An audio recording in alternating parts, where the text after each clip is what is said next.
Hi everyone, this is another For Jesus Club session, and today I'm going to talk about a teacher, a rabbi by the name of YESHUA or Jesus in the Temple of Jerusalem. And I've titled today's talk as The Fierce Temple Warrior, YESHUA or Jesus. I'm going to start by reading part of John 5:12-17. I'll just read a part of it. So Jesus found some cords and made them into a whip. Then he drove out every one of them and their animals from the courtyard of the temple, and he kicked over their tables filled with money, scattering it everywhere. That was Jesus. He's gone to the temple and people are messing in the temple. It brought out the warrior in him. There is something else that I would also like us to look at. 1 Corinthians 3:16 and 17. You can read 16 to 23, but 16 and 17 will be enough, sufficient for what we are doing. 1 Corinthians 3 verse 16 reads, "Do you know that you are God's temple and God's Spirit dwells in you?" Do you know that you are God's temple and God's Spirit dwells in you? You or me, individual. 17 says, "If anyone destroys God's temple," which is me or you, God will destroy that person. For God's temple is holy, meaning you are holy, I am holy, and you are the temple. It finishes, and you are the temple. So Jesus' message is about us relating with God. We as the temple. I am a temple. You are a temple. The other person is a temple. Jesus' mission was and is about you, the temple, relating with God. I would like to look at the temple presently constituted. A temple is a person. So what we call church today is a coming together of corporate temples to worship God.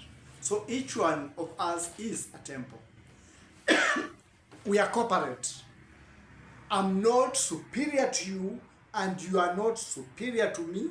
The word of God makes us relate with God, but we can choose to be in a place cooperatively. Corporate temples. That's what I wanted to make clear.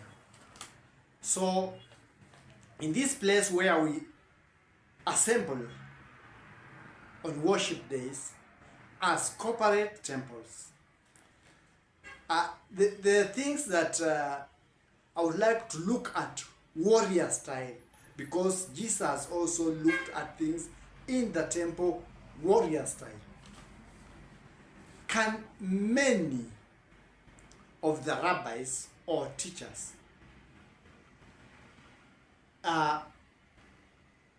be able to do what Jesus did to those who are in the temple, money changers and all those people?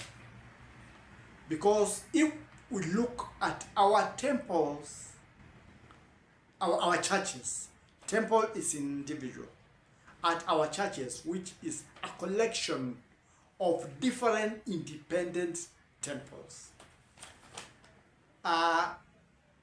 We find out that many of the rabbis, the teachers, or we call them the priests,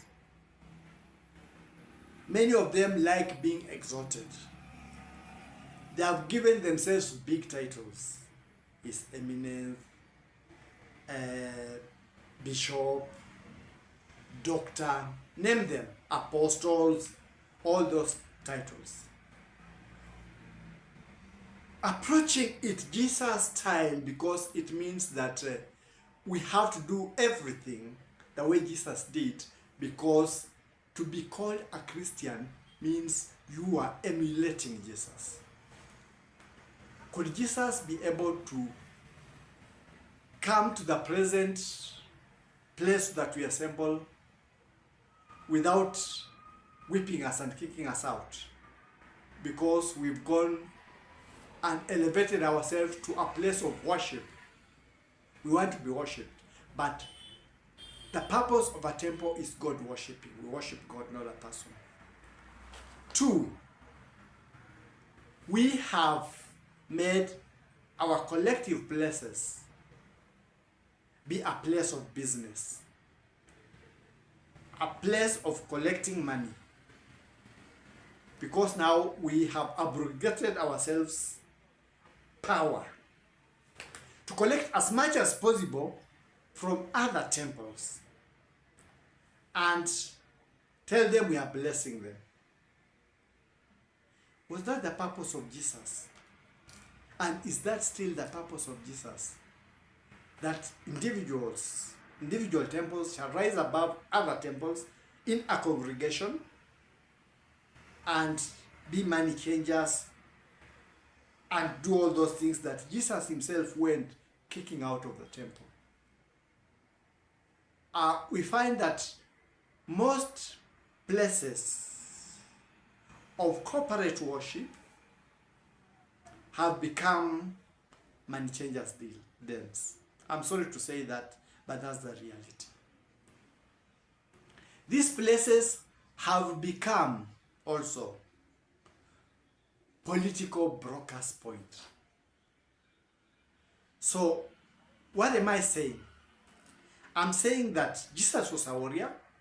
He approached this place warrior style, and it would be in order for the teachers or the rabbis in our collective places where we call churches to emulate Jesus.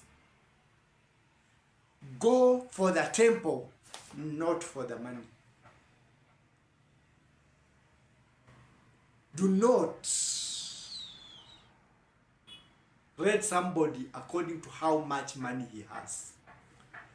Let it not be a business of you come here, you are rich, and the one who is giving for the riches is this one. Sacrifice, sacrifice, sacrifice everything. Sacrifice, sacrifice. You will get blessings. You will be rich. I would rather have somebody who would make somebody stand before God holy or clean, able to relate with God. Because the word itself says, anyone, including any teacher, any bishop, any apostle, that will destroy, that is, lead any temple of Jesus astray, shall be destroyed.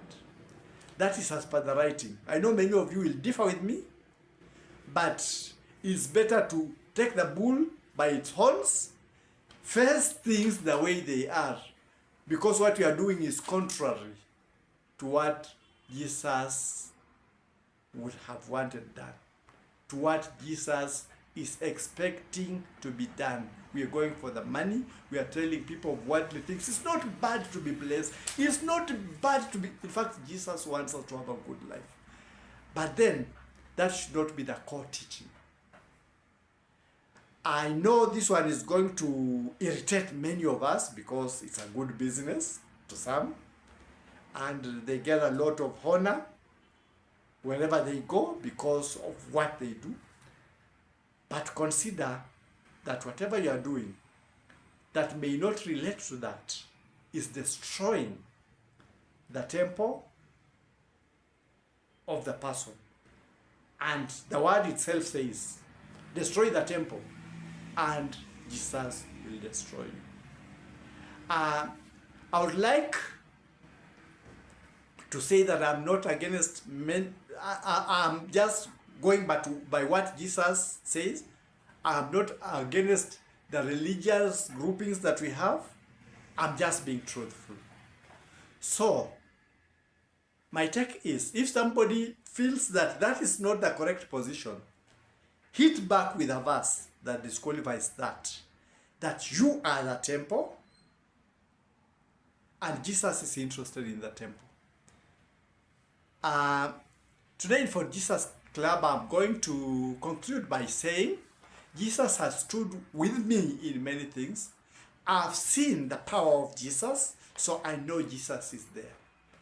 I'm asking those who have heard this message and want to be independent temples in Jesus Christ to either upload Bible from the internet or buy a Bible, read the Bible, follow what is in the Bible, and you will be a true warrior in for Jesus Club, because Jesus is our fort, He's our protector, and you are the temple. That is my conclusion today. I'm not lead in any prayer, in anything. You've heard the word, you want to know more, acquire a Bible of your own. End of quote.